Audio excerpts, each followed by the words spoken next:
एकादशी पर मरने वालों को मिलता है स्वर्ग, लेकिन नहीं मिलता अन्न का एक भी दाना। विष्णु की विधिवत पूजा अर्चना और पितरों के नाम का श्राद्ध व दान करने का विशेष महत्व है। एकादशी के मौके पर आज हम आपको बताएंगे कि आखिर एकादशी के दिन स्वर्ग लोक पहुंचने वाली आत्मा को भूखा क्यों रहना पड़ता है। पितृपक्ष चल रहे और इन दिनों पितरों के नाम का श्राद्ध कर्म दान और तर्पण करने का विधान है। शास्त्रों व पुराणों के अनुसार पितृपक्ष में पितरों के नाम का श्राद्ध कर्म करने से पितृ प्रसन्न होते हैं और पितृदोष से भी मुक्ति मिलती है। गरुड़ पुराण के अनुसार एकादशी का व्रत रखने से व्यक्ति की अगर मृत्यु एकादशी के दिन हो जाए तो उसकी आत्मा सीधे स्वर्ग लोक में जाती है और व्यक्ति जन्म मरण के बंधन से मुक्त होकर मोक्ष को प्राप्त करता है। लेकिन एकादशी के दिन मृत्यु होने वाली आत्मा को स्वर्ग लोक में भूखा रहना पड़ता है। आइए जानते हैं आखिर ऐसा क्यों। परिजनों के बीच भटकती है आत्मा। गरुड़ पुराण समेत अन्य पुराण में बताया गया है, जब किसी व्यक्ति की मृत्यु हो जाती है तो यमदूत उस आत्मा को अपने साथ यमलोक लेकर जाते हैं, जहां उसके पाप व पुण्य के कर्मों का लेखा जोखा होता है। फिर 24 घंटे बाद ही आत्मा को उसके घर वापस छोड़ देते हैं। यमदूत द्वारा छोड़े जाने के बाद मृत व्यक्ति की आत्मा अपने परिजनों के बीच भटकती रहती है और परिजनों को पुकारती है, लेकिन उस आत्मा को कोई सुन नहीं सकता। परिजनों के रोते बिलखते देखकर आत्मा फिर से अपने शरीर में प्रवेश करने की कोशिश करती है, लेकिन यमदूतों के पासे में बंधे होने के कारण आत्मा ऐसा नहीं कर पाती है। इसलिए एकादशी के दिन आत्मा को भूखा रहना पड़ता है। एकादशी के दिन जिस व्यक्ति की मृत्यु हो जाती है वह सीधे स्वर्ग लोक में जाती है, लेकिन उनको वहां पर इस दिन भूखा ही रहना पड़ता है। गरुड़ समेत अन्य पुराण के अनुसार एकादशी के दिन स्वर्ग समेत सभी लोगों में भंडारा बंद रहता है, जिसकी वजह से इस दिन आत्मा को इस दिन भूखा ही रहना पड़ता है। इस दिन स्वर्ग लोक में सभी एकादशी का व्रत रखते हैं। हालांकि व्यक्ति से जुड़े पाप व पुण्य लेखा जोखा समेत सभी कार्य किए जाते हैं, लेकिन इस दिन भोजन किसी को नहीं मिलता। स्वर्ग लोक की तरह वैकुंठ धाम में भी भंडारा रहता है और विष्णु व माता लक्ष्मी समेत वैकुंठ धाम में रहने वाले सभी एकादशी का व्रत करते हैं। इंदिरा एकादशी का महत्व। पितृपक्ष में आने वाली एकादशी तिथि को इंदिरा एकादशी के नाम से जाना जाता था। इस एकादशी का उपवास करना चाहिए और विधिवत रूप से भगवान विष्णु और माता लक्ष्मी की पूजा अर्चना करनी चाहिए। साथ ही इस दिन पितरों के नाम का दान व श्राद्ध कर्म करने का विशेष महत्व है। ऐसा करने से भगवान विष्णु के साथ साथ पितरों का भी आशीर्वाद मिलता है। धार्मिक मान्यताओं के अनुसार इंदिरा एकादशी का व्रत करने से और पितरों की पूजा अर्चना करने से 7 पीढ़ियों के पितृ तृप्त हो जाते हैं और परिवार में सुख शांति और समृद्धि बनी रहती है। जन्म मरण के बंधन से मुक्त हो जाता है व्यक्ति। गीता में बताया गया है कि 3 माह के 30 दिनों को चंद्र घटने व बढ़ने के अनुसार 15-15 दिन में बांटा गया है। 15 दिन को शुक्ल पक्ष और 15 दिन को कृष्ण पक्ष कहते हैं।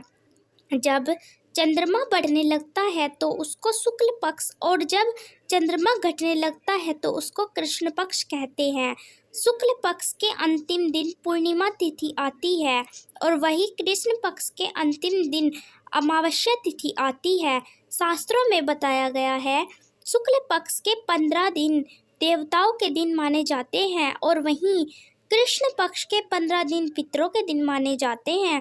देवताओं के दिन को उत्तरायण और पितरों के दिन को दक्षिणायन काल कहते हैं। गीता में बताया गया है जिस व्यक्ति की देवताओं के दिनों यानी शुक्ल पक्ष में मृत्यु होती है वो जन्म मरण के बंधन से मुक्त हो जाते हैं और वहीं जिनकी पितरों के काल में यानी कृष्ण पक्ष में मृत्यु होती है उनका जन्म फिर से पृथ्वी पर होता है। पितृपक्ष की एकादशी को इंदिरा एकादशी के नाम से भी जाना जाता है और इस दिन श्राद्ध किया जाता है।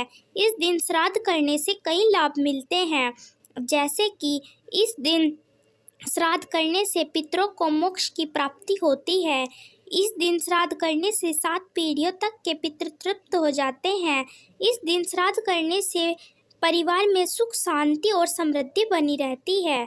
इस दिन श्राद्ध करने से दिवंगत लोगों की आत्मा को शांति मिलती है। इस दिन श्राद्ध करने के लिए इन बातों का ध्यान रखना चाहिए।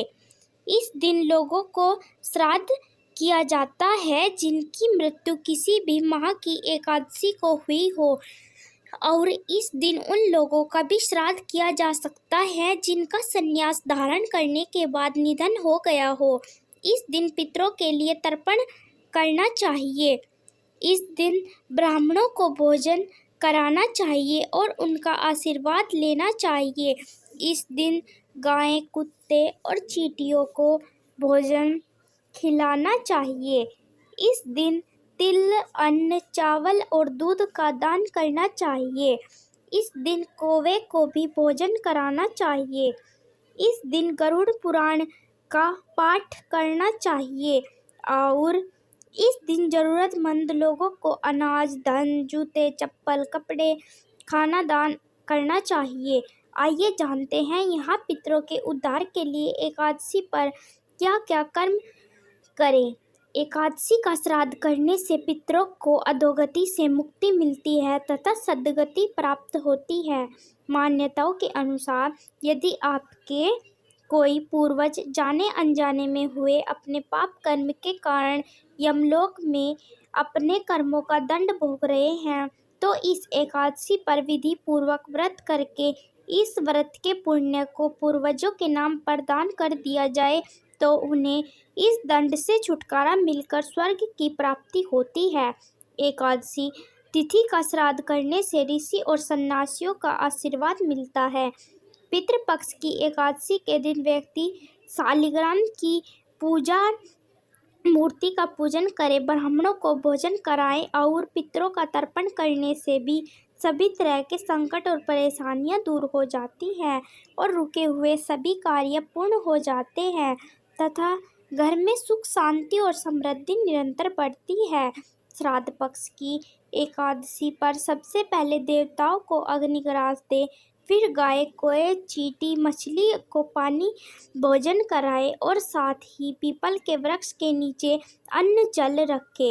इस तरह के कर्म से एकादशी का 2 गुना फल आपको प्राप्त होगा और सभी तरह के संकटों से मुक्ति मिलती है। अश्विन कृष्ण एकादशी का श्राद्ध करने वाला निरंतर ऐश्वर्य की प्राप्ति करती है। एकादशी तिथि को संन्यास लेने वाले व्यक्तियों का श्राद्ध करने की परंपरा है। इस दिन एकादशी व्रत रखा जाता है, अतः इस बार इंदिरा एकादशी का व्रत रखा जाएगा। एकादशी तिथि के दिन श्राद्ध का दान किया जाता है तो यह सर्वश्रेष्ठ दान है। इस दिन व्रत रखकर श्राद्ध कर्म करने से पितरों के देव आर्यमा और भगवान विष्णु प्रसन्न होते हैं। इस एकादशी का व्रत रखने और श्राद्ध करने से कर्ज की मुक्ति मिलती है। एकादशी तिथि का श्राद्ध करने वालों को समस्त वेदों तथा ज्ञान प्राप्त होता है। एकादशी का श्राद्ध करने से जीवन के संपूर्ण पापों का विनाश हो जाता है। इस दिन पूजा करके आप जाने अनजाने में हुए पापों कर्मों से छुटकारा भी पा सकते हैं। जय श्री कृष्ण। दोस्तों, आपको ये जानकारी कैसी लगी कृपया कमेंट में ज़रूर बताएं। वीडियो पसंद आया हो तो वीडियो को लाइक और ऐसी ही और बहुत सारी कहानियों को सुनने के लिए हमारे चैनल को सब्सक्राइब ज़रूर करें। धन्यवाद।